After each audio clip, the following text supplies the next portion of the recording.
তাই করেছি। মাননীয় মুখ্যমন্ত্রী আমার হাতে এটি হচ্ছে অন্নপূর্ণা ভাণ্ডারের জন্য অনলাইনে আবেদন করেছি। তো জুন মাসের 3 তারিখে টাকা পেয়েছি, জুলাই মাসের 2 তারিখে আবেদন করেছি অনলাইনে আবেদন করে না করে জুন মাসের 3 তারিখে টাকা পেয়েছি।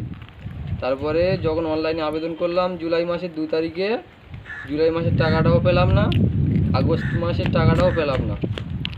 এখন চেক করলাম, দেখাচ্ছে আন্ডার প্রসেস, মানে এখনও প্রসেসিংয়ে রয়েছে। তো আমার আবেদন বা অভিযোগটি মাননীয় মুখ্যমন্ত্রীর বিরুদ্ধে নয়, মুখ্যমন্ত্রীর যে লোকজন আছে ওনাদের বিরুদ্ধে।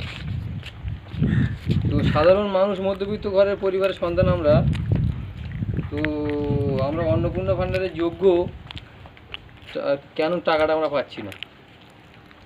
এই বিষয়টা যদি আপনার লোকজন দেখে থাকে বা আপনার কাছে যদি ভিডিওটা যায়, অবশ্যই আপনি একটু দেখবেন বিষয়টা। তাহলে এই অন্নপূর্ণা ভাণ্ডারের টাকাটা পাওয়ার যোগ্য কারা?